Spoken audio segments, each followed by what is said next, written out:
آقا علیہ السلام نے ایمان کی تعریف کی اور ایمان کی تعریف محبت سے کی.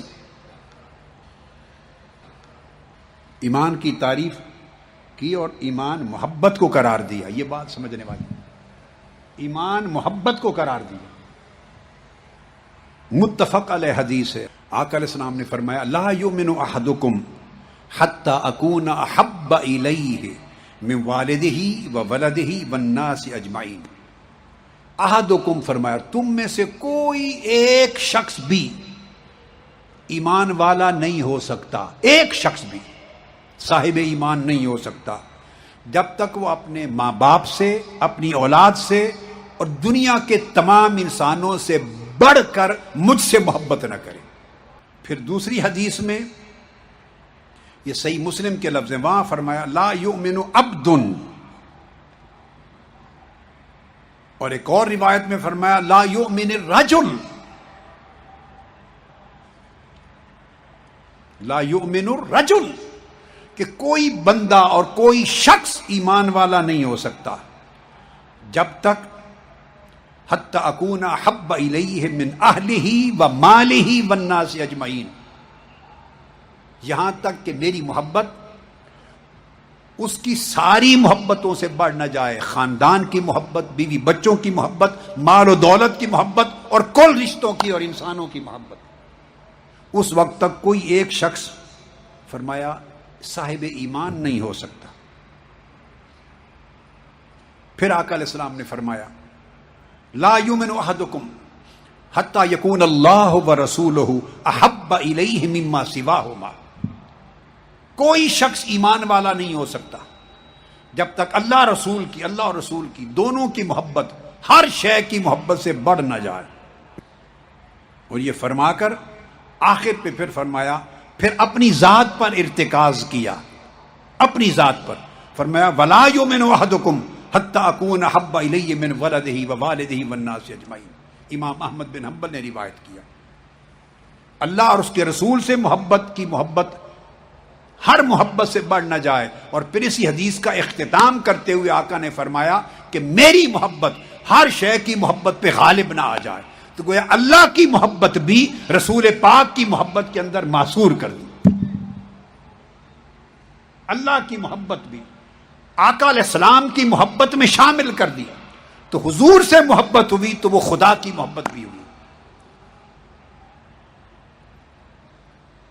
ایک روز صحیح بخاری میں ہے، حضرت عبداللہ بن ہشام روایت کرتے ہیں کہ ہم آقا علیہ السلام کے ساتھ چل رہے تھے.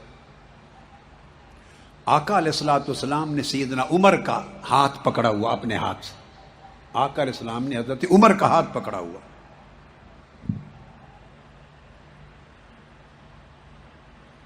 جب ہاتھ پکڑا تو آقا علیہ السلام کی بارگاہ میں سیدنا عمر فاروق رضی اللہ تعالیٰ عنہ نے عرض کیا، حضرت عمر نے، یا رسول اللہ لأنت احب الی من کل شیء الا من نفسی.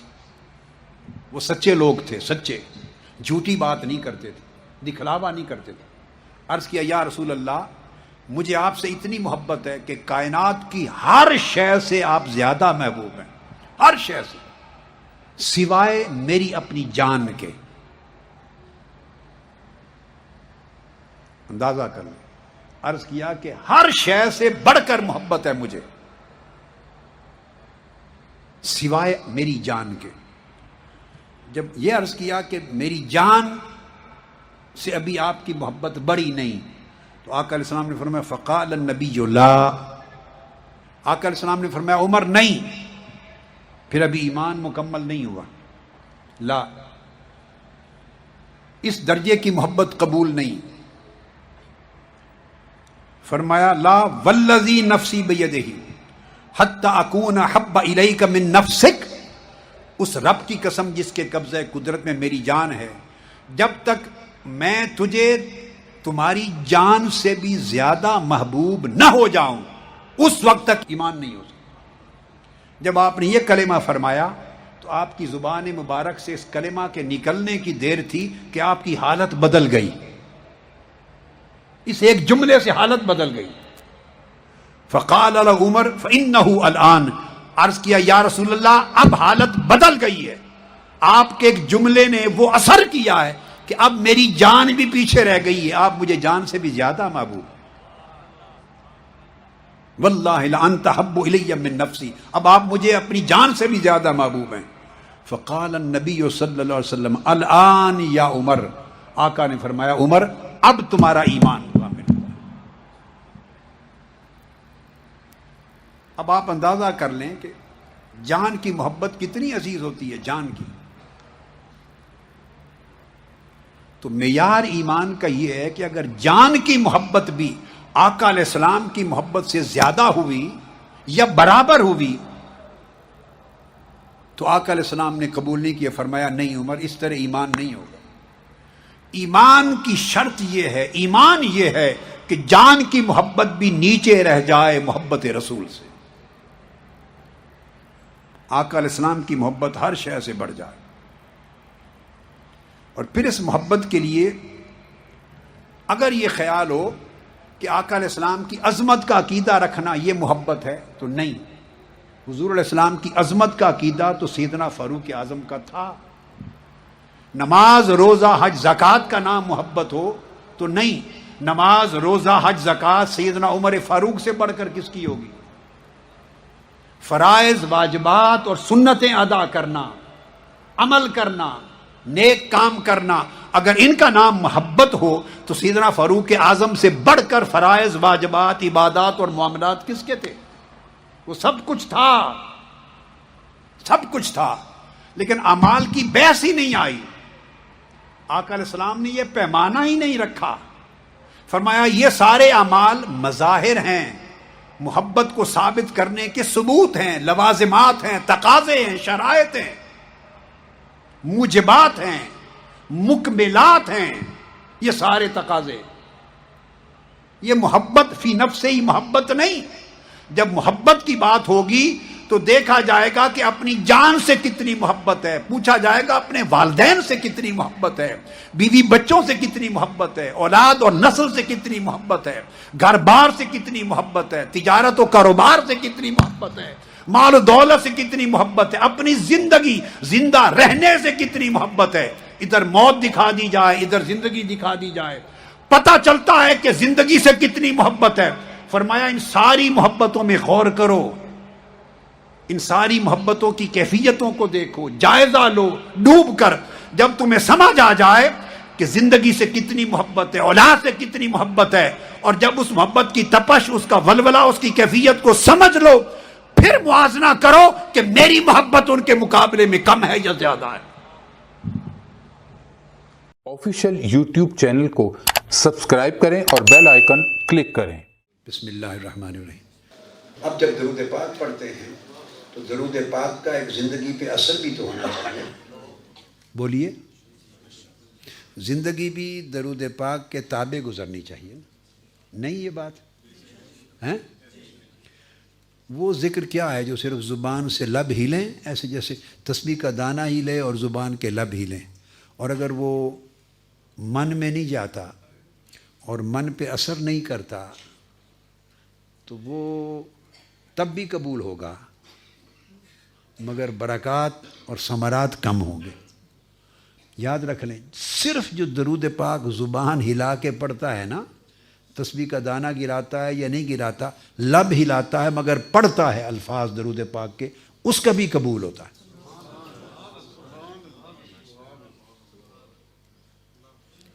اس طرح کرنے والے ہر نمازی کی نماز کی شورٹی نہیں ہے کہ قبول ہوگی،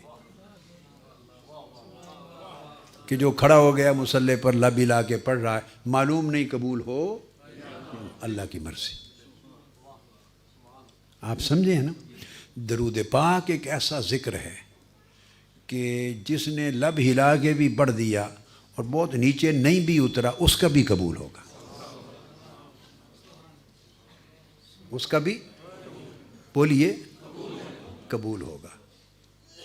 آپ کو اس کا راز سمجھ میں آیا ہے یا ہے؟ ہاتھ کھڑا کریں جس کو اس کا راز معلوم ہے۔ زیادہ کو معلوم نہیں ہے، میں ان کو بتاتا ہوں۔ پھر میں نے کہا صرف لب ہلائے اور درود پاک کے کلمات پڑھے، کیا؟ اور وہ من میں اتنا نہیں بھی گیا، لبوں سے پڑھ دیا تو میں نے کہا وہ بھی قبول ہوگا۔ درود پاک کسی کا رد ہوتا ہی نہیں ہے،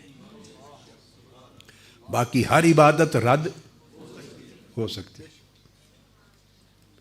یعنی کوئی حج کرے تو وہ نہیں کہہ سکتا کہ قطعی طور پہ میرا حج قبول ہے، عمرہ کرے نہیں کہہ سکتا کہ قطعی طور پہ عمرہ، روزہ رکھے، نماز پڑھے، خیرات کرے، صدقہ دے، زکوٰۃ دے، قطعی طور پہ کوئی گارنٹی نہیں دے سکتا کہ میرا یہ عمل قبول ہے۔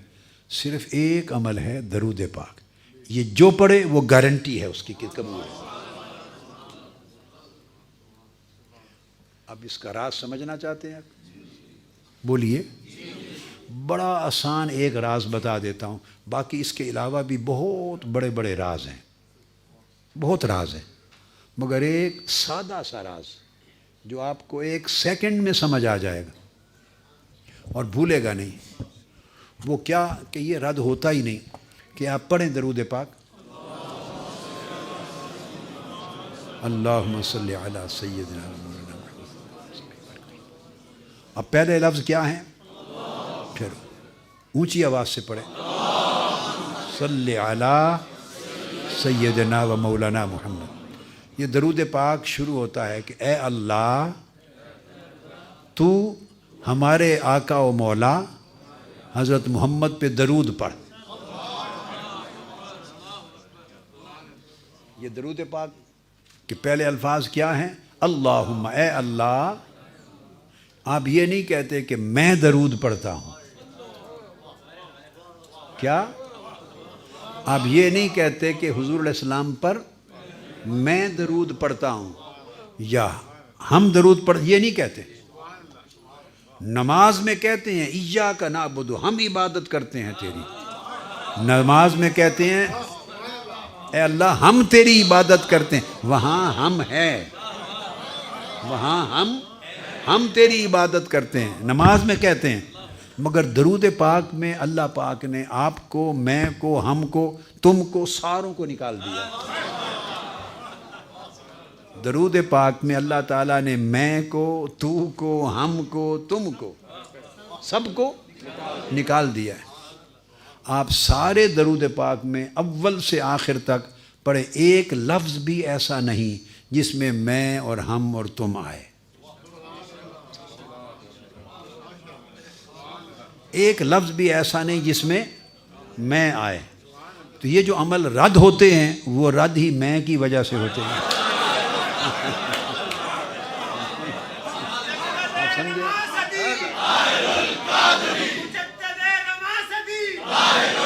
اب دیکھو نا، یہ جو عمل قبول نہیں ہوتے، یہ جو عمل قبول، کون سی شے ہے جو انہیں قبول ہونے سے روکتی ہے؟ وہ کیا ہے؟ میں ہی ایک چیز ہے جو کسی بھی عمل کو قبول ہونے سے روکتی ہے۔ اپنے محبوب پر درود پاک کے عمل میں سے اللہ پاک نے میں کو خود نکال دیا۔ جس نے قبول ہونے سے روکنا تھا وہ ہے ہی نہیں اس میں۔ آپ میری بات سمجھیں، جس نے قبول ہونے سے روکنا تھا وہ اس میں ہے ہی نہیں، نہ میں ہے نہ ہم ہے۔ اور ہے کیا؟ یہ درود پاک صرف درخواست ہے۔ کیا ہے؟ اور درخواست آپ کی اپنی نہیں ہے کہ اللہ تعالیٰ میری دکان بڑھا دے، میرا رزق بڑھا دے، میری تنخواہ بڑھا دے، میرا کاروبار بڑھا دے، مجھے بیٹا دے دے، میرے بیٹی کی شادی کر دے، اولاد دے دے، گھر دے دے، قرض اتار دے۔ یہ اس طرح کی درخواست ہے ہی نہیں، نہ دنیا کی درخواست اور نہ آخرت کی درخواست۔ کیا میری بخشش فرما دے، مجھے گناہ معاف کر دے، مجھے جنت دے دے، مجھے حضور کی شفاعت دے دے، آخرت اچھی کر دے۔ نہ دنیا کی میں نہ آخرت کی میں دو قسموں کی ہوتی۔ کیا؟ دنیا کی میں اور آخرت کی میں۔ میری دنیا بہتر کر دے، کوئی چیز بھی مانگے تو میری بہتر کر دے، آخرت کی کوئی چیز بھی مانگے تو مجھے معاف کر دے، مجھے بخش دے۔ تو ہر جگہ میں ہے نا۔ اللہ پاک نے دنیا اور آخرت کی دونوں جگہوں سے میں کو نکال دیا۔ اب دعا بھی جو ہے اس میں بھی یہ اللہ پاک نے ربنا آتنا فی الدنیا حسنہ وفی الآخرۃ حسنہ وقنا عذاب النار، اے ہمارے رب ہمیں عطا کر، ربنا آتنا ہمیں دے، دنیا میں بھی اچھائی اور بھلائی اور آخرت میں بھی بھلائی اور اچھائی دے، وقنا اور ہمیں دوزخ کے عذاب سے بچا۔ دیکھیں نا دعاؤں میں بھی میں اور ہم رکھی ہے اللہ نے۔ ربنا فاغفر لنا، ہمارے رب ہمیں معاف کر دے، ربنا فاغفر لنا ذنوبنا وکفر عنا سیئاتنا وتوفنا مع الابرار، اے اللہ ہمیں معاف فرما دے بڑے گناہ، اے اللہ ہمارے چھوٹے گناہ معاف فرما دے، ہمیں نیکوں میں شامل کر دے۔ یعنی جو بھی دعا لیں اس دعا میں بندہ اپنی درخواست کرتا ہے۔ میری بات سمجھے، جو دعا اٹھا لیں ہر دعا میں بندہ اپنے لیے مانگتا ہے اللہ سے، اور شروع ہوتا ہے اللہم سے۔ درود پاک ایک ایسی دعا اور درخواست ہے، اس میں بندہ اپنے لیے کچھ مانگتا ہی نہیں، اپنے لیے سرے سے مانگتا ہی نہیں ہے، رد کہاں سے ہونی ہے؟ کون سی چیز نامقبول ہوگی؟ اس نے اپنے لیے مانگا ہی کچھ نہیں، اور جس نے نامقبول کرنا تھا رد کروانا تھا وہ میں اس میں ہے ہی نہیں، اور اپنے لیے نہ دنیا مانگی نہ آخرت مانگی۔ اس کو کہتے ہیں تجرید۔ توحید کا بھی کمال درجہ ہے جس میں بندہ اپنے آپ کو مٹا دیتا ہے، اپنا نام و نشان ہی مٹا دیتا ہے۔ درود پاک ایک ایسی چیز ہے جس میں بندہ اپنا نام و نشان مٹا دیتا ہے، ایسی تربیت ہے۔ تو کہتا کیا، اے اللہ تو ہمارے آقا پہ درود بھیج۔ یہ درخواست کی نا، وہ جواب دیتا ہے میرے بندے تو پیدا بھی نہیں ہوا تھا میں تب سے بھیجتا ہوں۔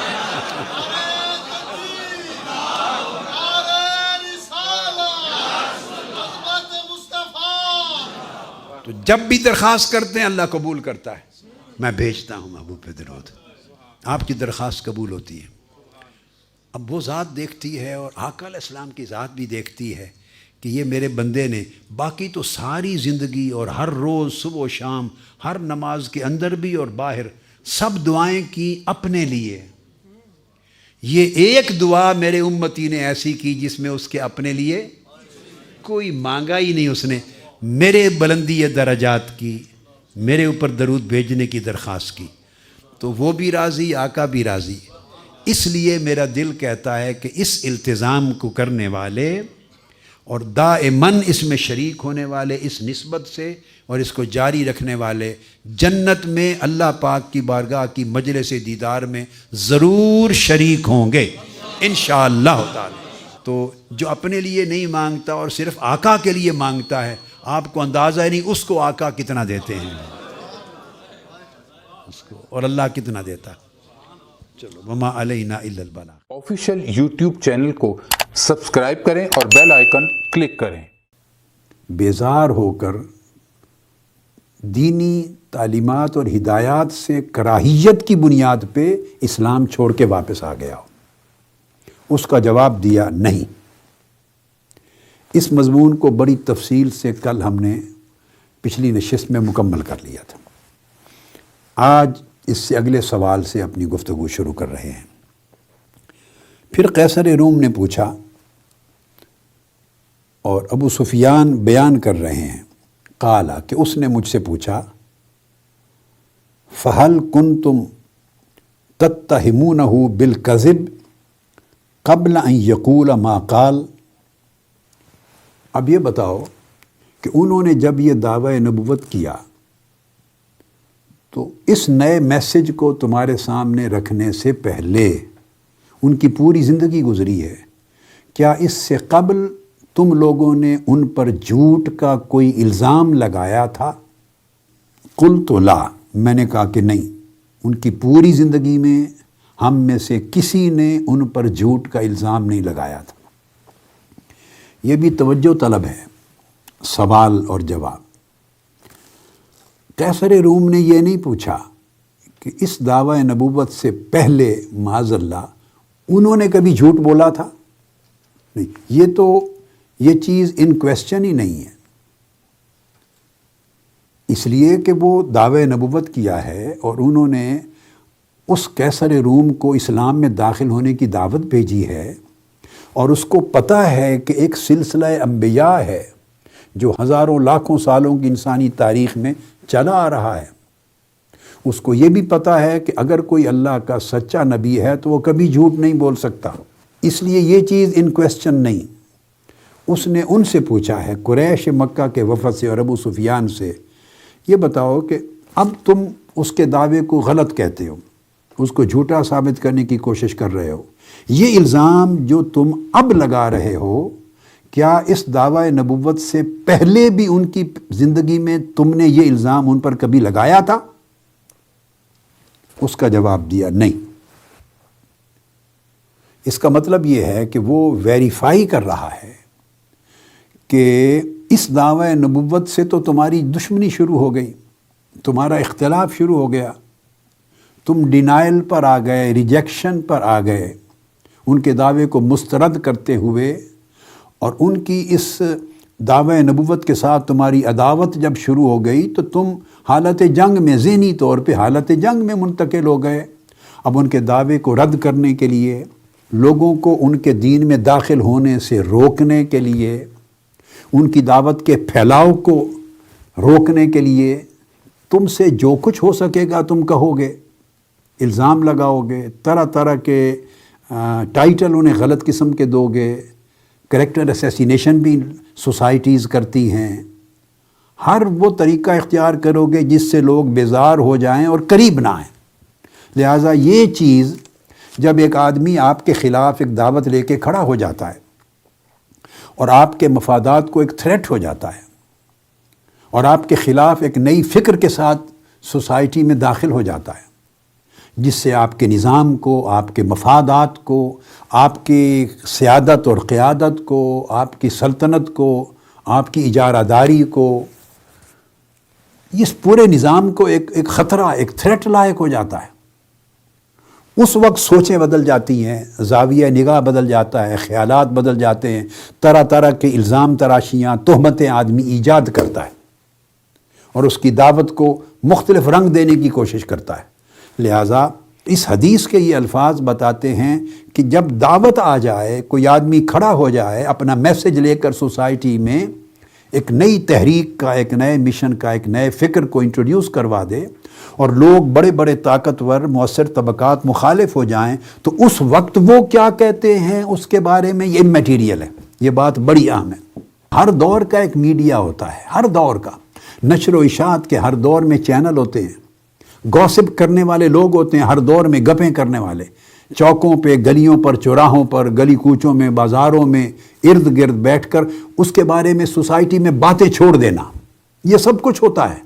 آج کا دور بڑا ایڈوانس ہے، آج کے دور ٹی وی، الیکٹرانک اور پرنٹ میڈیا کا ہے، اور دیگر ذرائع پر سوشل میڈیا کا ہے۔ آج کا دور کسی کی دعوت کو مسترد کرنے اور کسی کے امیج کو خراب کرنے اور اس کی شخصیت کے تأثر کو برا اور منفی ثابت کرنے کے لیے بہت ذرائع ہیں، جن کے پاس اثر، طاقت، رسوخ اور پیسہ خرچ کرنے کا ہے اور لوگوں کو ہائر کرنے کی صلاحیت ہے۔ وہ سارے میڈیا کو، نشر و اشاعت کے سارے ذرائع کو لگا دیں اگر کثرت کے ساتھ، اور اس کا کریکٹر اسیسینیشن شروع کر دیں، امیج خراب کرنا شروع کر دیں، اس کو جھوٹا، مکار، پتہ نہیں کیا کیا کہنا شروع کر دیں، تو بھائی ہر روز کان جو بات سنیں گے کچھ نہ کچھ تو اعتماد کریں گے نا۔ تو یہ ایک دجالی فتنہ ہوتا ہے، پروپیگنڈا دشمن طاقتوں کا، اور اس کے پیچھے میکنزم، ذرائع، وسائل، ٹیکنالوجی، کوششیں، لوگ، ہائرنگ، بہت ساری چیز داخل ہوتی ہے۔ اس لیے تو آج دنیا میں اگر کسی بڑے طاقتور ملک نے چاہا کہ وہ کسی ایک ملک پر اس طرح کا الزام لگا دے کہ اس کے پاس ایسے ہتھیار تھے کہ انسانیت کو قتل کر دیتا، تو وہ کبھی ثابت نہیں ہوئے، مگر میڈیا نے ذہن اتنے بنا دیے کہ اس بات کو چیلنج ہی کوئی نہیں کرتا، پوچھتا ہی کوئی نہیں۔ اگر کسی نے میڈیا کے ذریعے یہ بات پھیلا دی کہ وہ ملک ہم پہ حملہ کرنے والا تھا اس لیے ہم نے اس کو تہس نہس کر دیا، اور میڈیا پر اس کو اتنا چرچا کر دیا جائے اس بات کا، اور بعد میں نہ کوئی حملہ ثابت ہو نہ حملے کی نیت اور ارادہ، تو کوئی چیلنج نہیں کرتا، یعنی ذہن مسموم ہو جاتے ہیں، زہر آلودہ ہو جاتے ہیں۔ تو آج کل جس کو جتنا بے وقوف بنانا ہو، تو اتنا پاورفل میڈیا ہے پوری دنیا میں کہ وہ 24 آورز جو بات بڑی بڑی پڑھے لکھے ممالک کی اقوام وہ بلیو کرتی ہیں، ایمان لے آتی ہیں 24 گھنٹے، چونکہ سننے کو جو وہی ملتا ہے نا، اور کوئی بات اس کی کاؤنٹر میں نہیں آتی، کاؤنٹر نہیں ہوتا، ایک ہی چیز سننے کو ملتی ہے، جو چینل لگاؤ وہی چیز آپ کو ملے گی۔ تو جس نے جس ذریعے سے معلومات لینی ہے وہ وہی امیج بلڈ اپ ہو جاتا ہے جو آپ بلڈ کرنا چاہتے ہیں۔ اس طرح لوگ اپنا سودا بھی بیچتے ہیں، یہی چیز پبلسٹی ہے، یہ ایڈورٹائز کرتے ہیں لوگ، اور جس چیز کو بیچنا ہو، جو چیز بیچنی ہو اچھی یا بری، اس کو جتنا اچھا خوبصورت بنا کے آپ اس کی ایڈز دے دیں، ہر کوئی خریدنے لگ جاتا ہے۔ تو یہ پبلسٹی کا زمانہ ہے، مگر یاد رکھ لیں یہ اس وقت بھی تھا جب ٹیکنالوجی اور سوسائٹی اتنی ایڈوانسڈ نہیں تھی، چونکہ اس میں مفاد بھی ہوتے ہیں، اس میں تضاد بھی ہوتے ہیں۔ تو اس نے سوال یہ کیا، اور حدیث پاک صحیح بخاری کی اور یہ کلمات اس بات کو اسٹیبلش کرتے ہیں کہ جب اختلاف ہو جائے دو کے درمیان، تضاد واقع ہو جائے، مخالفت، عداوت، اینمیٹی شروع ہو جائے، کانفلکٹ شروع ہو جائیں، اس وقت مخالف کیا کہتا ہے اور کیا پروپیگنڈا کرتا ہے اور کیا تشہیر کرتا ہے اور کیا الزام لگاتا ہے، یہ سارا irrelevant ہو جائے گا۔ یہ میں آپ کو ایک بالکل کرائیٹیرین، ایک پتے کی بات سمجھا رہا ہوں۔ اس کے بعد جس کی مخالفت ہے وہ ہر چیز نگیٹ ہو جائے گی، irrelevant ہو جائے گی۔ حتیٰ کہ ائمہ محدثین کے ہاں تو اصول الحدیث میں، جرح و تعدیل کے قواعد میں یہ چیز متفقہ طور پہ درج ہے کتب میں ہمیشہ سے، کہ علماء میں اگر ٹسل ہو، علماء میں، تو عالم کے خلاف شہادت دے تو قبول نہ کی جائے، عالم کے خلاف شہادت دے تو قبول نہ کی، اس میں رائیولری ہوتی ہے۔ بڑے بڑے زمانوں میں اکابر ائمہ محدثین، ان کے زمانوں میں یہ جرح و تعدیل کے اصول وضع ہوئے۔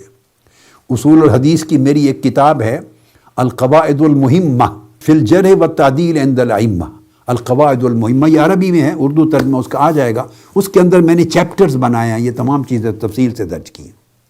لہٰذا مقصد بات کا یہ ہے کہ اتنے بڑے لوگوں میں اگر رائیولری آ جائے، جرح کر لیں، اور دو ائمہ کے درمیان کسی وجہ سے مخاصمت تھی، اختلاف تھا، مذہبی بنیاد پر یا معاصرت کی بنیاد پر، تو اس کے کمنٹ کو قبول نہیں کرتے، اس لیے کہ وہ رائے بائسڈ ہو جاتی۔ اب حدیث یہ بتا رہی ہے، پوچھ رہے ہیں ابو سفیان سے کہ جب تم ان کے خلاف بائسڈ نہیں تھے اور تمہیں معلوم نہیں تھا کہ کسی وقت میں یہ ایک ایسی دعوت لے کے اٹھے گا، یہ شخص پیغمبر بنے گا اور ہمارے پورے مفادات پر مبنی نظام کو بالکل ہلا دے گا، چیلنج کر دے گا، اور تم بائسڈ نہیں تھے، بالکل ایک نیوٹرل سوچ رکھتے تھے، اور آپ کی سوسائٹی میں ایک کامن اچھا انسان تصور کیا جاتا تھا، اس پورے زمانہ حیات میں آپ نے کبھی ان پر جھوٹ کا الزام لگایا تھا؟ یہ سوال کیا۔ انہوں نے کہا نہیں۔ یہ وہ بات ہے جو قرآن مجید میں آئی۔ آقا علیہ الصلوۃ والسلام نے جب دعوی نبوت فرمایا اور رسالت کا اعلان ہوا، اور کفار مشرکین قریش مکہ نے مخالفت شروع کی، ہم نہیں مانتے، طرح طرح کے الزام لگائے، تو حضور علیہ الصلوۃ والسلام نے فرمایا، جس کا ذکر قرآن مجید میں ہے، فَقَدْ لَبِثْتُ فِيكُمْ عُمْرًا مِّن قَبْلِهِ أَفَلَا تَعْقِلُونَ، کہ میں نے اعلان نبوت جو اب کیا ہے، اب میری عمر 40 برس ہے، تو قرآن مجید میں فرمایا کہ میں نے ایک طویل عمر تمہارے اندر گزاری ہے، تم نے میرا بچپن دیکھا ہے، لڑکپن دیکھا ہے، میری جوانی دیکھی ہے، میچور ایج دیکھی ہے، میرے دوست ہیں، میرے ساتھ معاملہ کرنے والے ہیں، کاروباری تجارتی تعلقات رکھنے والے لوگ تھے جن سے میں نے ڈیلنگ کی، ٹرانزیکشنز کی، بزنس مل کے کیا، لوگوں نے میرے ساتھ سفر کیا، حضر میں رہے، خلوت میں بیٹھے، جلوت میں بیٹھے، میری قربت میں آئے، مجھ سے دور ہوئے، ہر طرح کی ایک بھرپور زندگی میں نے گزاری ہے، اور آپ کی پوری سوسائٹی کے بے شمار لوگ ون وے اور دا ادر کسی نہ کسی صورت میں میرے ساتھ کنیکٹڈ تھے، ان کا انٹریکشن تھا۔ افلا تعقلون، میری پوری زندگی پہ نظر ڈال لو، کہیں تمہیں کوئی ڈاٹ نظر آتا ہے خرابی کا؟ بد اخلاقی کا، جھوٹ کا، دھوکہ دہی کا، غلط بیانی کا، جو میری سیرت کے اور میرے دعوے کی صداقت کا انکار کرنے کی دلیل بن سکے. تو جب میں نے 40 برس پوری زندگی میں کبھی غلط بات نہیں کی، تو اب اللہ کی دعوت پہنچاتے ہوئے، اللہ کا نام لے کر اس کی طرف منسوب کرتے ہوئے اب میں غلط بات کیوں کروں گا، جھوٹ کیوں بولوں گا. تو آقا علیہ السلام نے قبل بعثت زندگی کے پورے 40 برس کو اپنی بعثت یعنی اپنے دعوی نبوت اور رسالت کی صداقت کی دلیل بنایا. پہلی زندگی جب دعوی نبوت نہیں کیا تھا، اس کی سچائی کو دعوی رسالت و نبوت کی سچائی کی دلیل بنایا، بنیاد بنایا. یہ اس حدیث کے اس سوال و جواب کے اندر بیسک راز ہے. لہٰذا جو چیز انسان کی اپنی زندگی اور سیرت، پوری زندگی وہ ٹیسٹمنی ہے، وہ اس کے دعوے کی اچھائی برائی کے لیے ایک معیار اور دلیل بنتا ہے. اس سے یہ بات بھی اسٹیبلش ہوتی ہے کہ بات کہنے سے پہلے اپنی سچائی اپنے عمل، اپنی سیرت اور اپنے کردار کے ذریعے ظاہر اور ثابت کرنی چاہیے. اسی بات کا اثر زیادہ ہوتا ہے، اس بات کو پذیرائی ملتی ہے جو کہنے سے پہلے آپ کے کرنے میں موجود تھی، تاکہ قول اور فعل میں مطابقت دکھائی دے. اس کے بعد پھر قیصر روم نے اگلا سوال کیا ابو سفیان سے، قال فہل یقدر، سمپل سوال کیا. قلت لا، انہوں نے کہا اگر کبھی یہ بتاؤ اس رسول کا، اس پیغمبر کا تمہارے ساتھ کوئی معاہدہ ہو جائے یا کسی اور کے ساتھ کوئی معاہدہ، کوئی ایگریمنٹ، کوئی پلیج ہو جائے تو فہل یقدر، کیا عہد شکنی کرتا ہے، کیا وعدہ خلافی کرتا ہے؟ عہد کر کے کوئی ٹریٹی، کوئی کووننٹ، کوئی ایگریمنٹ، کوئی پلیج، کوئی کمٹمنٹ کر کے کیا اس سے پھرتا ہے، اپنے عہد کو توڑتا ہے؟ میں نے کہا نہیں، کبھی نہیں توڑتا. یہاں پر ابو سفیان نے آگے ایک جملہ بولا، انہوں نے کہا قلت لا، نہیں، کبھی عہد شکنی نہیں کرتے، کبھی دھوکہ دہی نہیں کرتے، عہد توڑتے نہیں ہیں کر کے. جو عہد جو زبان کر لیتے ہیں اس پر قائم رہتے، پورا کرتے. آگے کہا وَنَحْنُ مِنْهُ فِي مُدَّةٍ لَا نَدْرِي مَا هُوَ فَاعِلٌ فِيهَا. کہتے ہیں آگے میں نے ایک جملہ بول دیا اور میں نے بڑی کوشش کی، اس کے سوا کوئی اور جملہ میرے منہ سے نکل نہیں سکا، کوئی اور کلمہ میں داخل نہیں کر سکا، یا مختلف بات آگے میں اس موقع پر کچھ اور نہیں کہہ سکا. میں وہ چاہتا تھا کہ یوں تو میں اپنا کیس ہارتا چلا جا رہا ہوں. جو سوال مجھ سے قیصر روم پوچھ رہا ہے اور میں ہر جواب چونکہ سچائی پر مبنی دے رہا ہوں، میرے پیچھے 30 لوگ کھڑے ہیں کہ اگر میں نے ایک بات بھی غلط کر دی تو وہ اشارہ کر دیں گے تو میرا سر اڑا دے گا. تو اس طرح تو میں سچ بولتے ہوئے اس پیغمبر کے کیس کو اسٹیبلش کر رہا ہوں. تو یہاں تھوڑی سی انہوں نے کی کہ ہاں کبھی وعدہ خلافی نہیں کی، عہد شکنی نہیں کی، مگر اب ہم ان کے ساتھ ایک معاہدے کے پیریڈ میں ہیں، ایک معاہدے کے زمانے میں ہیں. وہ جو معاہدہ صلح حدیبیہ کا ہوا تھا، جو 10 سال کے لیے جو ٹریٹی آف پیس ہوا تھا، معاہدہ امن، کہ اس میں اب جنگ نہیں ہوگی. تو اب اس عرصے میں اب ہیں، اب معلوم نہیں کہ وہ کیا کریں گے. ابھی 10 سال کے لیے معاہدہ امن ہوا ہے، معلوم نہیں وہ کیا کریں گے. کہتے ہیں بھائی اتنا جملہ میں نے نکال دیا درمیان میں اور بول دیا کہ معلوم نہیں کیا کریں گے بس. مگر اب تک کا جو تجربہ ہے انہوں نے کبھی عہد شکنی نہیں کی. اب حضور نبی اکرم صلی اللہ علیہ وسلم نے ایک اعلیٰ نمونہ پیش کیا ہے اپنے کردار کا. انڈیویجول لائف میں جب کسی سے کمٹ کرو، والدین کے لیے اگر اولاد سے کوئی وعدہ کر لیں، مزاح میں بھی کریں تو وعدہ ہوتا ہے. اعزا اقارب سے کر لیں کمٹمنٹ ہوتی ہے. ایمان والوں کو کہا اوفو بالعقود، جو عقد اور عہد کر لو اسے ہر صورت پورا کرو. اور بنی اسرائیل کے سارے قرآن مجید میں جہاں جہاں نقائص اور اسباب ان پر اللہ کے عذاب کے آنے کے بیان ہوئے ہیں، ان میں نقد میثاق کا ذکر ہر جگہ آیا ہے کہ وعدہ کر کے پھر جاتے، اللہ سے وعدہ کرتے پھر جاتے، اللہ سے میثاق کیا پھر گئے، اللہ سے معاہدہ کیا پھر گئے. ہمیشہ اپنی پلیج توڑتے تھے. جن پر عذاب ہوا قرآن مجید نے اس کا قاعدہ اور حدیث نبوی نے کہا. تو حضور نبی اکرم صلی اللہ علیہ وآلہ وسلم نے اس پر پوری سیرت طیبہ جس کا دشمن بھی اقرار کر رہے ہیں. یہاں میں اپنی ایک کتاب سے آپ کو کچھ ریفرنس دے رہا ہوں. یہ بڑے پیارا سبجیکٹ ہے. محمد صلی اللہ علیہ وسلم دا پیس میکر، انگلش میں ہے یہ کتاب، کوئی 700 صفحات کی ہے. تو اس کا 12واں چیپٹر ہے جس میں میں نے وہ چیز بیان کی جو آپ کو صرف کوئک ریفرنس دے رہا ہوں. آقا علیہ السلام نے اپنی حیات طیبہ میں بڑے بڑے دشمن قبائل سے بھی جو معاہدے کیے، اپنا معاہدہ حضور علیہ السلام کی طرف سے کبھی نہیں ٹوٹا.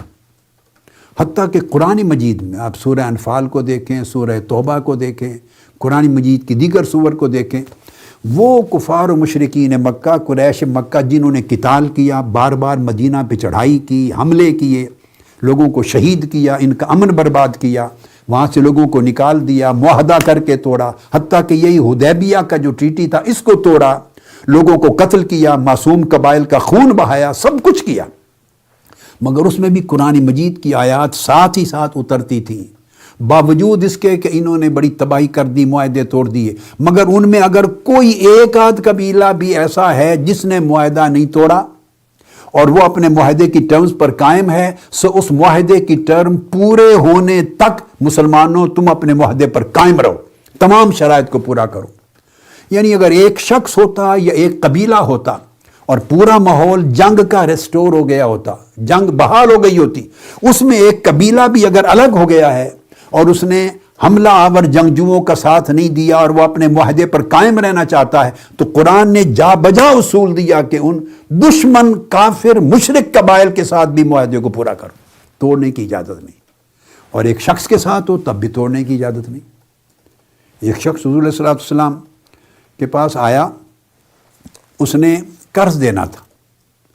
آقا علیہ السلام کو کہا، غیر مسلموں کا مکہ کا دور تھا، مکی زمانہ، کہا کہ آپ یہاں رکیں، میں پیسے لے آتا ہوں، جو بھی قرض ہے آپ کو میں پیسے پہنچا جاتا ہوں.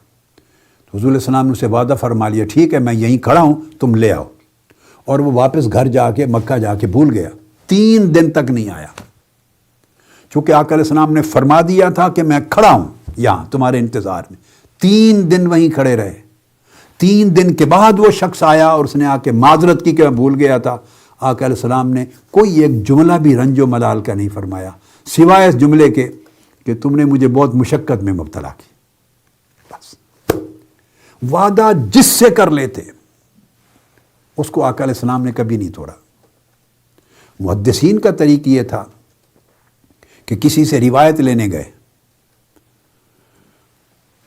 وہ کسی جانور کو بلا رہا تھا، اس کو ایسے اپنے پاس بلانے کے لیے اشارہ کر رہا تھا جیسے اس کے پاس کچھ دانے یا کوئی چیز کھانے کی ہے، اشارہ کر رہا تھا تاکہ وہ دیکھ کے آ جائے، مگر تھا نہیں کچھ.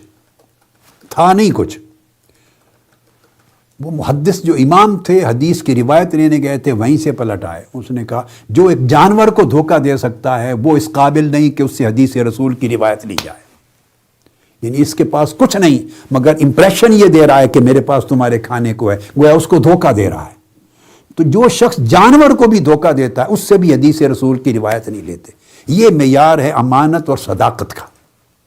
یہ وجہ ہے کہ آقا علیہ السلام کو اعلان نبوت سے قبل صادق و امین کہتے ہیں. تو آپ نے جن قبائل سے معاہدے کیے ہمیشہ اس امن کو آخری حد تک رکھا. آپ کی طرف سے کبھی کوئی معاہدہ نہیں ٹوٹا. دوسروں نے توڑا تو وہ رسپانسبل ہوئے. میں صرف آپ کو ریفرنس دے رہا ہوں. یہ میری اپنی کتاب جو میں نے آپ کو عرض کیا، محمد دا پیس میکر، اس کا چیپٹر 12 ہے. آپ نے 2 ہجری میں معاہدہ کیا، ایک قبیلہ تھا دمرہ، ان کے لوگوں کے ساتھ امن کا نبھایا. پھر 2 ہجری 2 ہجری میں معاہدہ کیا، قبیلہ تھا زرعہ اور ربعہ، ان قبائل سے معاہدے کی، اس کو نبھایا، کبھی نہیں توڑا. آپ نے 6 ہجری میں حدیبیہ کا معاہدہ کیا اہل مکہ کے ساتھ، آقا علیہ السلام نے نہیں توڑا. پھر 7 ہجری میں اہل خیبر کے ساتھ معاہدہ کیا، حضور علیہ السلام نے نہیں توڑا. پھر 8 اور 9 ہجری میں طائف اور ثقیف کے لوگوں کے ساتھ معاہدہ کیا، آقا علیہ السلام نے نہیں توڑا. 8 ہجری میں نجران کے لوگوں کے ساتھ معاہدہ کیا، یہ کرسچنز تھے، حضور علیہ السلام نے نہیں توڑا، اس کو نبھایا. پھر 9 ہجری میں بنو تیمہ کے لوگوں کے ساتھ معاہدہ کیا، نبھایا. 9 ہجری میں بنو جنبہ کے ساتھ حینا کے ساتھ، مکنع کے ساتھ، ایلا کے ساتھ، جربا کے ساتھ اور ازروح، ان لوگوں کے ساتھ معاہدے کیے، آقا علیہ السلام نے ہمیشہ نبھائے. یہ ہسٹری ہے. پھر ساؤتھ اینڈ ایسٹ عربیہ کے قبائل کے ساتھ معاہدے کیے 9 ہجرہ میں، ہمیشہ نبھائے. پھر ڈیفرنٹ جو قبائل تھے گرد و نواح، ان کے ساتھ یکے بعد دیگر معاہدات، ٹریٹیز کی، پیس کی نبھائیں. بنو خشخاش کے ساتھ معاہدہ کیا، نبھایا. جبل تہامہ کے لوگوں کے ساتھ معاہدہ کیا، نبھایا. اور مختلف یہود کے قبائل سے معاہدے کیے، غفار کے لوگوں کے ساتھ معاہدے کیے. الغرض مدینہ کے اندر اور مدینہ کے گرد و نواح میں اور پورے خطہ عرب میں، جزیرہ عرب میں رہنے والے جن قبائل سے آقا علیہ السلام نے معاہدے کیے، تاریخ کا ایک ورق نہیں بتاتا کہ کسی ایک معاہدے کو حضور علیہ السلام نے توڑا یا بعد ازاں صحابہ کرام نے توڑا ہو. انہوں نے ہمیشہ معاہدہ نبھایا، کبھی عہد شکنی نہیں کی. جب بھی معاہدے ٹوٹے امن کے، دوسری سمت سے ٹوٹے. یہ تو اس حدیث کی بات آ گئی. اس کے بعد حضور علیہ الصلوۃ والسلام کے بارے میں پھر وہ اگلا سوال کرتے ہیں. قال فہل قاتلتموہ، کیا تمہارا ان کے ساتھ قتال بھی ہوتا ہے، فائٹنگ بھی ہوتی ہے؟ تم نے ان سے قتال کیا؟ قلت نعم، ہم نے کہا ہم نے ان پر جنگیں مسلط کی ہیں، ہم نے جنگیں کی ہیں. قال فکیف کان قتالکم ایاہ، جب تم ان سے قتال کرتے ہو، جنگ کرتے ہو، تو جنگ کے حالات میں تم ان کو کیسا پاتے ہو؟ جنگ کیسی ہوتی ہے؟ اب یہ جو سوال تھا، چونکہ معاہدہ جب ہوتا ہے، عہد شکنی کی ہے یا نہیں، عہد کا تعلق ہے امن کے ساتھ. اگلا سوال امن کے حال میں ان کا برتاؤ کیسا ہے، یہ پوچھ لینے کے بعد اگلا سوال آیا، اچھا حالت جنگ میں ان کا حال کیسا ہے، حالت جنگ میں ان کا برتاؤ کیسا ہے، ان کا بیہیویئر کیسا ہے. اس میں ابو سفیان نے جو جواب دیا، انہوں نے کہا الحرب بیننا و بینہ سجال ینال منا و ننال منہ، کہ ہاں جنگ ہے، کبھی ہم جیتتے ہیں، کبھی وہ جیتتے ہیں، کبھی ہمیں ضرب نقصان آتا ہے، کبھی ان کو نقصان آتا ہے. یعنی اس طرح کا جواب دے دیا. میں یہ سمجھتا ہوں کہ اس کے سوال میں اس کے علاوہ ایک اور سوال بھی داخل تھا کہ اگر معاہدہ امن میں کبھی وہ خلاف ورزی نہیں کرتے، عہد شکنی نہیں کرتے، تو یہ تو ہے ان کا کریکٹر حالت امن میں، امن کے ایام میں کریکٹر ہے. لیکن اب بتاؤ کہ جنگ کے حالات میں ان کا کریکٹر کیسا ہے؟ جنگ کرتے ہیں تو ان کے جنگ کا طریقہ کیا ہے، ضابطہ کیا ہے؟ میرا خیال ہے شاید یہ بھی پوچھنا مقصود تھا. لیکن جو جواب حضرت ابو سفیان نے دیا، اس سے وہ ڈائریکٹ انہوں نے ایڈریس نہیں کیا اس ایسپیکٹ کو، مگر قیصر روم نے غالباً جو اخذ کرنا تھا وہ اخذ کر لیا. اب یہ چیز حالت امن کی آپ نے سن لی. اب میں اپنی ایک اور کتاب آپ کو ریفر کر رہا ہوں، یہ مسلمانوں اور غیر مسلموں کے باہمی تعلقات. اس کے اندر یہ چیپٹرز ہیں بڑی ڈیٹیل کے ساتھ، اور جو معروف فتویٰ ہے دہشت گردی کے خلاف، اس کے اندر بھی چیپٹر ہے، مگر اس دوسری کتاب میں تو تفصیل کے ساتھ ہے. انگلش کی بکس بھی ان سبجیکٹ پر ہیں. تو دوران جنگ آقا علیہ السلام کا کریکٹر وہ معلوم کرنا چاہتا ہے کہ حالت امن میں تو ٹھیک ہے، وہ کبھی عہد شکنی کرنے والے اور زیادتی کرنے والے نہیں ہیں، مگر جب جنگ چھڑ جائے تو جنگ کے دوران اپنے مخالفوں دشمنوں سے ان کی ڈیلنگ کیسی ہے. تو وہ حالت جنگ میں آقا علیہ السلام کی ڈیلنگ سن لیں. غیر مسلم شہریوں کو جو نان کمبیٹنٹ ہے، آقا علیہ السلام نے حالت جنگ میں بھی قتل کرنے سے منع کر دیا تھا. یعنی جو لوگ جنگ میں شریک نہیں ہیں، آپ ان پر بمباری نہیں کر سکتے، قتل نہیں کر سکتے، یعنی دہشت گردی نہیں کر سکتے. پرامن شہریوں کو جو نان کمبیٹنٹ ہے ان کو ضرر نہیں پہنچا سکتے. غیر مسلم سفارتکاروں کو نقصان نہیں پہنچا سکتے. جنگ کے دوران عورتوں کو، غیر مسلموں، ان پر حملہ نہیں کر سکتے، چھوٹے بچوں پر نہیں کر سکتے، بوڑھوں اور ضعیفوں پہ نہیں کر سکتے، مذہبی رہنماؤں پہ نہیں کر سکتے. میں نے بتا دیا پہلے، سفارتکاروں پر نہیں کر سکتے، تاجروں اور کاشتکاروں پہ حملہ نہیں کر سکتے، چونکہ وہ لوگوں کو اکانومی مہیا کر رہے ہیں، ان کے ذریعے لوگوں کا جینا ممکن ہے. تو تاجروں اور کاشتکاروں پہ نہیں کر سکتے. سروس پرسونلز جو ہیں، خدمت کرنے والے، ان پہ حملہ نہیں کر سکتے. دیگر نان کمبیٹنٹ طبقات، ان پر نہیں کر سکتے. اچانک رات کو دھوکے میں حملہ کر کے سوئے ہوئے لوگوں کو تباہ نہیں کر سکتے. غیر مسلموں کے درختوں کو، فصلوں کو، گھروں کو آگ نہیں لگا سکتے. کسی کے گھر داخل ہو کے لوٹ مار نہیں کر سکتے. ان کے مویشیوں اور فصلوں، املاک کو نقصان نہیں پہنچا سکتے. یہ تمام وہ قواعد ہیں جو حالت جنگ میں آقا علیہ السلام نے دے دیے، اور جنگ میں کردار دے دیا کہ مسلمان اور مومن وہ ہے جو حالت جنگ میں بھی ایسا ہو. اس کے بعد قیصر روم نے پوچھا، اور یہ گویا سوالات کا آخری حصہ تھا، پوچھا ماذا یأمرکم۔ اب تک میں نے ان کی سیرت کا معلوم کر لیا ہے، ان کے کریکٹر کا، بیہیویئر کا، کنڈکٹ کا، ان کے مورل ویلیوز کا معلوم کر لی۔ اب بتاؤ وہ تمہیں حکم کیا دیتے ہیں، ان کا میسج کیا ہے، کیا حکم دیتے ہیں کرنے کو۔ قلت یقول اعبدوا اللہ وحدہ ولا تشرکوا بہ شیئا۔ ایک تو وہ کہتے ہیں شرک نہ کرو، یعنی بتوں کی پوجا نہ کرو، اور ایک اللہ کو مانو، توحید کا پیغام دیتے ہیں۔ وَاتْرُكُوا مَا يَقُولُ آبَاؤُكُمْ، اور جو تمہارے مشرک باپ دادا کہتے رہے ہیں، لات، منات، عزا، حبل، ان کی پوجا کرنے اور شرک کرنے کے لیے اس سے منع کرتے ہیں۔ یہ پہلا میسج ہے ان کا توحید کا۔ پھر یأمرنا بالصلاۃ، نماز پڑھنے کا حکم دیتے ہیں، اللہ کی نماز کا۔ والصدق، اور حکم دیتے ہیں کہ ہمیشہ سچ بولو، سوچ میں بھی سچائی، زبان میں سچائی، عمل اور فعل میں سچائی، ڈیلنگ میں سچائی، کنڈکٹ میں سچائی، ظاہر میں سچائی، باطن میں سچائی، ہمیشہ صدق کا حکم دیتے ہیں۔ والعفاف، اور پاک دامنی کا حکم دیتا ہے وہ پیغمبر، کسی کے ساتھ زیادتی نہ کرو، بے حیائی نہ ہو، فحاشی نہ ہو، عریانی نہ ہو، گندگی نہ ہو کردار میں، غلاظت نہ ہو، ایسا کوئی فعل تمہاری سیرت اور زندگی میں نہ ہو جس سے کسی کو نفرت ہو۔ ہمیشہ طہارت، پاکیزگی، اونچے درجے کا وقار، متانت، اور یہ مقام ہو ہمیشہ تمہارے کردار کا۔ وصلہ، یعنی صلۃ الارحام، اور خونی رشتوں کو نبھاؤ، ان سے خیر کے ساتھ پیش آؤ، ان پر احسان کرو، ان کے ساتھ بھلائی کرو۔ کہا کہ یہ ہیں ان کی جو ہمیں تعلیمات دیتے ہیں وہ۔ اب اس کے بعد قیصر روم نے اس پورے سوالات اور جوابات کے سیشن کو کنکلوڈ کیا، ختم کر کے سوالات، اب اپنا اس نے فائنل ورڈکٹ دیا۔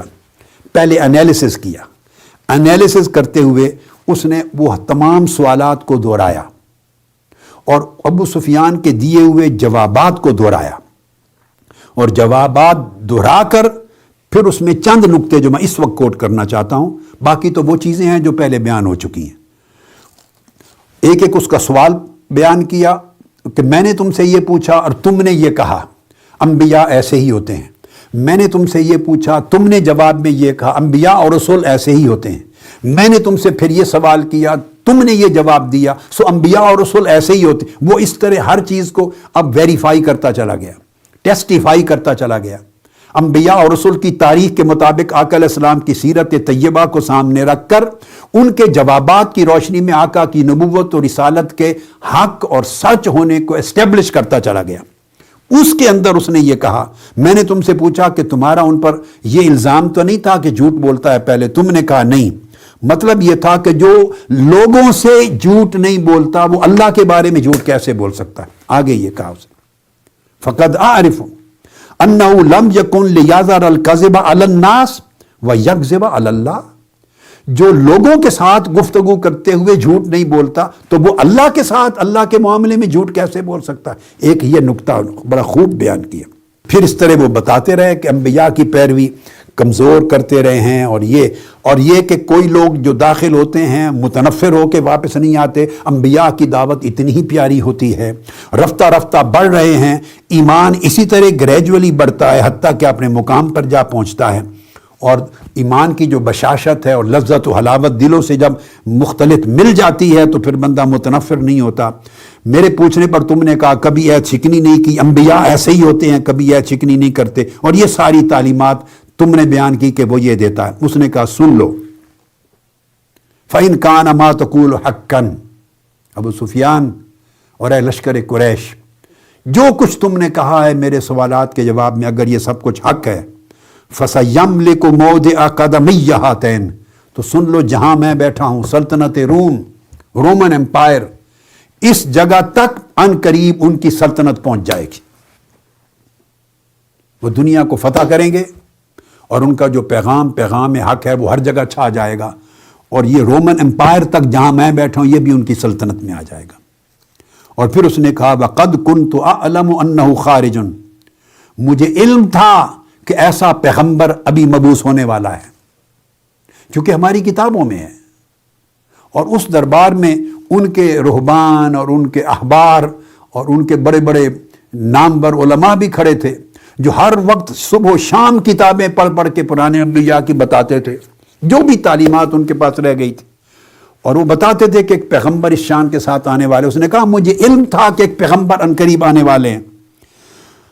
لم اکن اظن انہ منکم، مگر یہ اندازہ نہیں تھا کہ وہ تم میں مبعوث ہوں گے. آپ کو یاد ہے میں نے ایک نشست میں کہا تھا ان کو یقین تھا کہ پیغمبر آخر الزماں آئیں گے، مگر وہ ایکسپیکٹ کر رہے تھے کہ بنی اسرائیل میں سے آئیں گے. اس نے کہا یہ گمان نہیں تھا کہ اے عرب، تم بنو اسماعیل ہو نا عرب کے، تم میں سے آ جائیں گے، یہ اندازہ نہیں تھا. اس نے کہا فلو انی اعلم انی اخلص الیہ لتجشمت لقاءہ، اگر میرے لیے ممکن ہوا، اب کیسر روم کہہ رہا ہے ہرقل، اگر میرے لیے ممکن ہوا اور مشقتیں اٹھا کر بھی ان کے پاس پہنچنا اگر پاسبل ہوا تو میں اس کا دیدار کرنے کے لیے جاؤں گا، ان کی زیارت کے لیے پہنچوں گا. وَلَوْ كُنْتُ عِنْدَهُ لَغَسَلْتُ عَنْ قَدَمِهِ، اور خدا کی قسم اگر میں ان کے پاس پہنچنے کے قابل ہو سکا تو میں اپنے ہاتھوں سے ان کے قدم دھوؤں گا، پانی سے ان کے قدم دھو کے پیوں گا اگر میرے لیے پاسبل ہوا.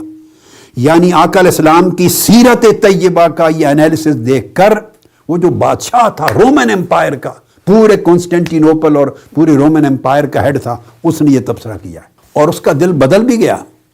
بعد ازاں پھر ہمس میں آگے چل کے مگر اس نے لوگوں کو دیکھا کہ وہاں تو آہ و بکا شروع ہو گئی، اس کے احبار اور رہبان انہوں نے رونا اور چیخنا شروع کر دیا، ایک ہنگامہ آرائی ہو گئی. اس نے پھر سب کو بھیج دیا. بعد میں ایک دن پھر اپنے دربار میں جمع کیا، دروازے بند کر دیے اور انہیں کنونس کرنے کی کوشش کی کہ دل بدل چکا تھا. اس نے کہا اگر چاہتے ہو کہ تمہاری سلطنت اور سرزمین بچ جائے اور خیر ہو تو تم اس اللہ کے نبی پر ایمان لے آؤ، ان کا کلمہ پڑھ لو. انہیں کنونس کرنے کی کوشش کی مگر پھر ایک ہنگامہ کھڑا ہو گیا، بہت بڑا ہنگامہ، ایک مخالفت ہوئی، عداوت ہوئی، ایک طرح کی بغاوت کا ماحول بن گیا. جب اس نے دیکھا کہ میری اپنی سلطنت میرے پاؤں سے نکل رہی ہے اور یہ کسی قیمت پہ نہ خود ایمان لانے پہ تیار ہیں نہ مجھے ایمان لانے دیں گے، تو اینڈ پر اس نے پھر یہ کہا کہ نہیں، میں نے تو دراصل تمہیں آزمانے کے لیے بات کی تھی کہ تم اپنے دین پر کتنے پختہ ہو. اگر میں اس طریقے سے تمہیں کہوں تو کیا پھسل تو نہیں جاؤ گے اور اسلام قبول تو نہیں کر لو گے؟ تو بڑی اچھی بات ہے، تم اپنے قائم اور دائم ہو. بس اس طرح اس نے جان چھوڑائی.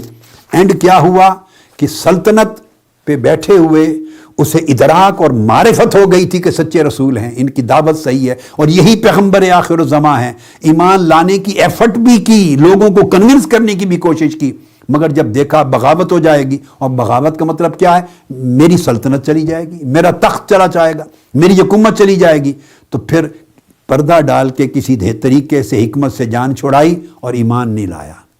یہاں سے اس حدیث نبوی سے جو آخری بات معلوم ہوتی ہے وہ یہ کہ بعض اوقات حق آشکار ہو جاتا ہے کئی لوگوں پر، ان کی دل کی آنکھ پہچان لیتی ہے، روشنی کی شعائیں، سچائی کی، حق کی، صداقت کی، ٹروتھفل میسج کی جو روشنی ہے اس کی شعائیں، ریز دل تک پہنچ جاتی ہیں، اندر روشنی پہنچ جاتی ہے، احساس ہو جاتا ہے کہ یہ سچ ہے، اور آدمی کا جی بھی کرتا ہے، طبیعت بھی مائل ہوتی ہے کہ میں سچ کو مان لوں، مگر مفادات آڑے آ جاتے ہیں.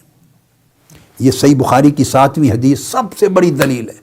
اس نے ہر ممکن ایفرٹ کی، یعنی حدیث کے لفظ اس نے کہا کہ میں اگر ان تک پہنچ گیا تو ان کے قدم دھو دھو کے پیوں گا وہ پانی، اور لاکھوں جتن کر کے بھی ان کی بارگاہ میں پہنچ سکا تو پہنچوں گا دیدار کرنے کے لیے اور ان کے قدم دھوؤں گا.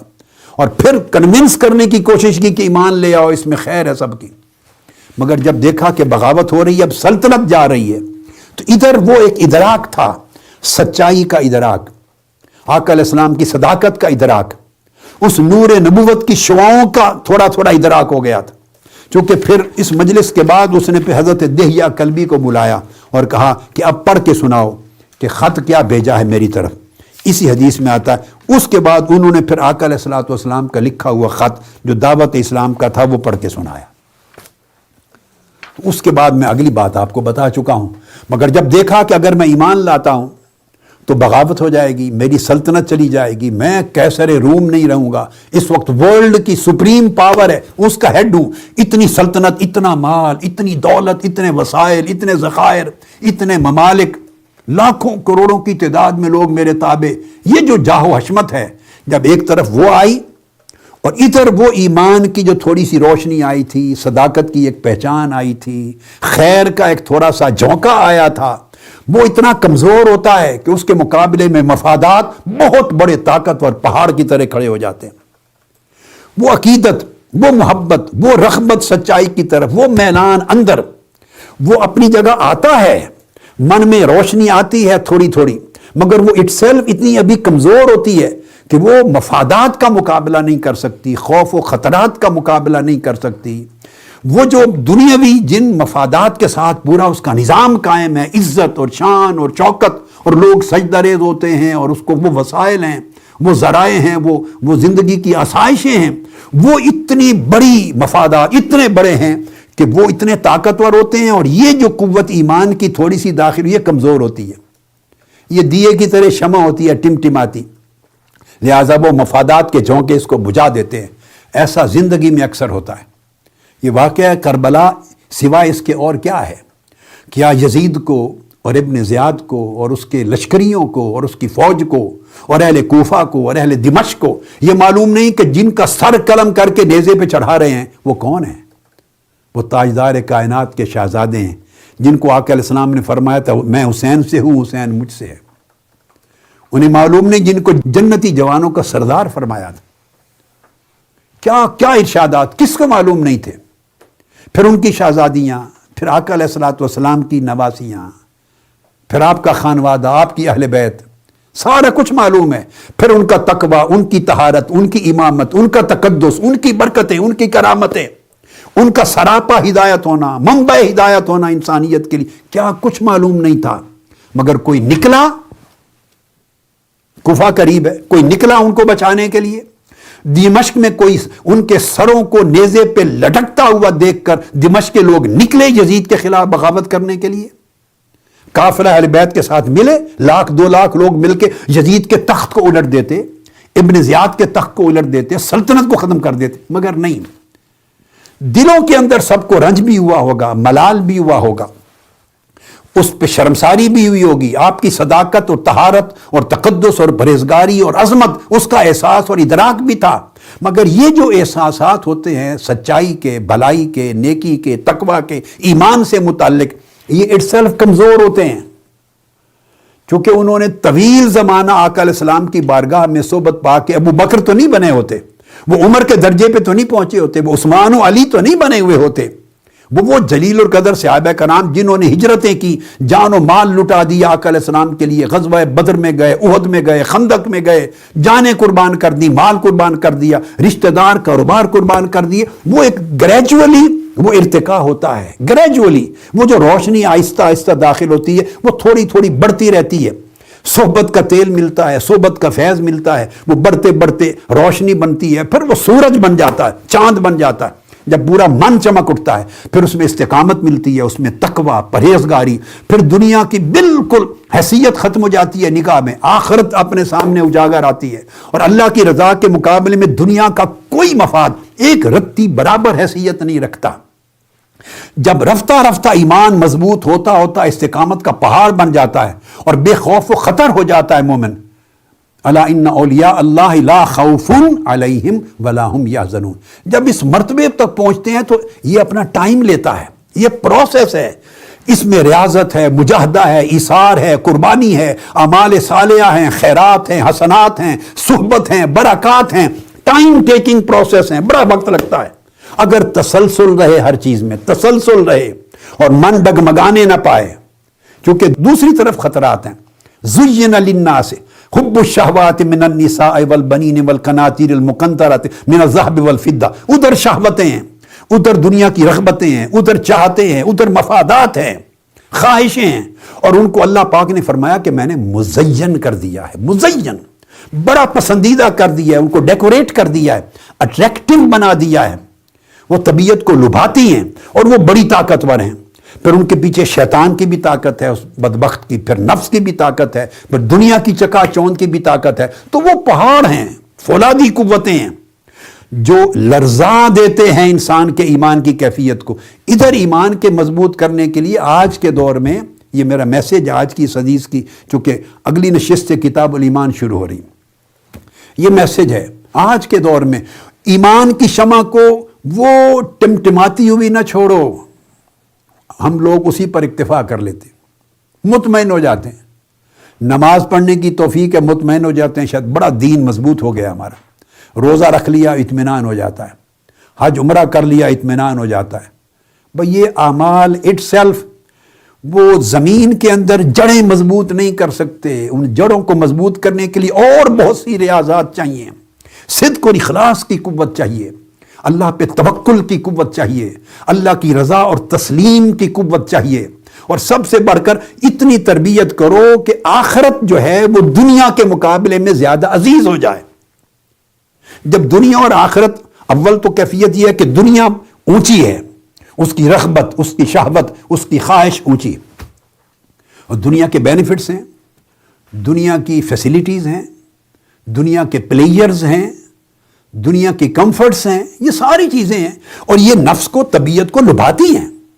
یہ جب ساری جمع ہوتی ہیں, ادھر ایمان ہوتا ہے. ایمان آپ کو وہ کمفرٹ تو نہیں دے رہا ابھی, ایمان آپ کو بڑا گھر نہیں دے رہا, بڑی کار نہیں دے رہا, ایمان بڑا کاروبار نہیں دے رہا آپ کو. ایمان اور تقوی اور صالحیت آپ کو وہ سہولتیں, وہ مراعات, وہ مفادات, وہ آسائشیں وہ نہیں مہیا کر رہا, بلکہ وہ تو مشقتیں لا رہا ہے. ابھی نیند کم کر رہا ہے, اٹھا رہا ہے, جگا رہا ہے, سجدے کروا رہا ہے, ٹھنڈے پانی سے وضو کروا رہا ہے, روزے رکھوا رہا ہے. ایمان طاعت کی راہ پہ مشقت کروا رہا ہے, اللہ کی رضا کے لیے دنیا کی کئی چیزیں قربان کروا رہا ہے. ایمان تو ایثار پہ لے کے چل رہا ہے, اس میں تو سیکریفائسز ہو رہی ہیں. لہذا اس کو بڑی دیر تک مالی بن کے ایمان کے پودے کو پالیں. جیسے مالی ایک بیج بوتا ہے, پھر ایک چھوٹا سا پلانٹ ہوتا ہے, اگتا ہے, دیکھیے وہ اس کو کیمیکلز بھی دیتا ہے, کھاد بھی دیتا ہے, پانی بھی دیتا ہے, دھوپ بھی پہنچاتا ہے, زیادہ ہوا جھونکوں سے بچاتا بھی ہے, ہوا دیتا بھی ہے, حفاظت کرتا ہے, ہر روز اس کو لک آفٹر کرتا ہے. جیسے ماں بچے کو گود میں پالتی ہے, اس طرح مالی پلانٹ کو پالتا پالتا ایک سٹیج آتی ہے جب وہ توانا درخت بن جاتا ہے, بہت بڑا طاقتور, جس کا بڑا سٹیم ہے, بڑا تنا اور اونچا درخت بن جاتا ہے. اس پوزیشن پہ جب پہنچتا ہے تو پھر چھوٹی موٹی چیزیں, حوادث اس کو نقصان نہیں پہنچاتے, وہ ان اٹ سیلف بڑا مضبوط ہو جاتا ہے. ایمان جب تک وہ توانا درخت نہ بن جائے کہ چھوٹے موٹے جھونکے اس کو ہلا نہ سکیں, اس کو متذبذب نہ کر سکیں, متزلزل نہ کر سکیں, اس وقت تک مالی بن کے ایمان کو پالنا پڑتا ہے. اس کی اعمال صالحہ سے پرورش کرنی پڑتی ہے, اخلاق حسنہ سے پرورش کرنی پڑتی ہے. جتنی صالحات ہیں, جتنی حسنات ہیں, جتنی نیکیاں ہیں, جتنی اچھائیاں ہیں, صدق ہے, اخلاص ہے, محبت ہے, زہد ہے, ورع ہے, تقوی ہے, لوگوں سے معاملات کی اچھائی ہے, سچ بولنا ہے, جھوٹ سے پرہیز ہے, غیبت سے پرہیز. چغلی, یہ غیبت, جھوٹ, یہ دیمک ہے, جیسے دیمک لگتی ہے اور چیزیں ختم ہو جاتی ہیں, جیسے جڑ کو کوئی چیز ختم کر دی. یہ ساری چیزیں ایمان کی جڑ کو ختم کر دیتی ہیں, ایمان کے پودے کو مرجھا کے ختم کر دیتی ہیں. یہ جو ہر روزانہ کے معاملات میں ہماری خرابیاں ہیں, اس سے ہوتا کیا, ایمان کا پودا جو ہے وہ درخت نہیں بن پاتا. تو جب تک ایمان اتنا طاقتور مضبوط نہ ہو جائے اور وہ پہاڑوں سے بھی زیادہ مضبوط نہ بن جائے, اس وقت تک اس کو محفوظ کر کے پالنا پڑتا ہے. جب وہ درجہ آ جائے تب بھی بندے کو بھروسہ اللہ کی رحمت ہی پہ کرنا چاہیے, اللہ کی مدد و نصرت ہی پہ کرنا چاہیے, اپنے اعمال پر نہیں. آقا علیہ الصلوۃ والسلام نے اعمال صالحہ اور ایمان کے اتنے بلند مقامات پر پہنچ جانے والے صحابہ کرام سے فرمایا کہ اللہ کی عزت کی قسم, تم میں کوئی شخص اپنے اعمال کی بنیاد پر جنت میں نہیں جائے گا. صحابہ کرام نے پوچھا, یا رسول اللہ کیا آپ بھی؟ فرمایا ہاں میں بھی. فرمایا تو کیسے جائیں گے؟ فرمایا صرف اللہ کی رحمت سے, اللہ جس پہ رحم فرمائے گا. یعنی آخری مرحلے تک بھروسہ اللہ کی رحمت پہ رکھنا ہوتا ہے. بندے کی نیت, بندے کا عمل, بندے کا اخلاص, کوئی شے نہیں کہ اس پر بھروسہ کیا جائے. یہ تو خود بھروسے کے محتاج ہیں, اللہ کے توکل, بھروسے, مدد و نصرت کے محتاج ہیں. مدد ہوگی تو نیت اچھی رہے گی, مدد ہوگی تو عمل خالص رہے گا, مدد ہوگی تو خیر میں اضافہ ہوگا. ہر لمحے پر اللہ کی مدد چاہیے. اس لیے فرمایا جب قرآن مجید بھی پڑھو, اب قرآن اللہ کا کلام ہے, اللہ کی کتاب ہے, سارا نور ہی نور ہے اور اللہ کا میسج ہے. اس سے زیادہ بابرکت چیز ایمان کی حفاظت کرنے والی چیز اور کیا ہو سکتی؟ فرمایا جب قرآن پڑھو فاستعذ باللہ، تو شیطان سے پناہ مانگا کرو. قرآن جب پڑھو تو کہو اعوذ باللہ من الشیطان الرجیم، اے اللہ میں اس مردود شیطان سے پناہ مانگتا ہوں، تیری پناہ مانگتا ہوں، اس سے محفوظ کر. یعنی قرآن پڑھتے ہوئے بھی آپ شیطان کے حملے سے نہیں بچ سکتے، تو قرآن پڑھتے ہوئے بھی اللہ کی پناہ اور مدد مانگو. یہ پوزیشن ایمان کی ہے. آپ سمجھ لیں ایمان کے ہر سٹیپ پر، ہر قدم پر، ہر مرحلے پر اللہ کی مدد چاہیے. تو اس طرح محافظ بن کر، مالی بن کر ایمان کو مضبوط کرو، اور اتنا مضبوط کرو کہ وہ پھر دنیا کی جو شہوتیں، رغبتیں، چاہتیں، محبتیں اور آرام، مفادات ہیں، یہ کمزور ہو جائیں اور ایمان زیادہ طاقتور ہو جائے. اور جب طاقتور ہو جائے تب بھی اللہ کی رحمت پہ بھروسہ رکھو. یہ صورت ہے. آج کا زمانہ تو ایسا ہے کہ اس کی ضرورت پہلے سے ہزارہ گنا زیادہ ہو گئی ہے، چونکہ کفر یا کفر کے رجحانات یا کفر کے جو اثرات ہوتے ہیں اور میلانات ہوتے ہیں یا اس کے جو خصوصیات ہوتی ہیں، وہ چھن چھن کر آج انسان کے اندر بہت تیزی سے اتر رہی ہیں، ہر طرف سے. اور ایمان کمزور سے کمزور تر ہوتا جا رہا ہے، اور اسے کمزور کرنے کے لیے بہت سے فورسز ہیں اور عوامل ہیں اور فیکٹرز ہیں، مگر اس کو توانائی دینے، ایمان کو مضبوط کرنے کے عوامل بہت کم ہو گئے. لہٰذا اس کی حفاظت مالی بن کے کرنی ہے ایمان کی. اللہ رب العزت ہمیں اس کی توفیق عطا فرمائے، اور حدیث نبوی کی برکت سے ہمیں اپنا ایمان مضبوط، توانا اور مستحکم کرنے کی توفیق سے مرحمت فرمائے. والسلام علیکم ورحمۃ اللہ وبرکاتہ. سب سے پہلے نئی ویڈیوز کو حاصل کرنے کے لیے شیخ الاسلام ڈاکٹر محمد طاہر القادری کے آفیشیل یوٹیوب چینل کو سبسکرائب کریں اور بیل آئیکن کلک کریں.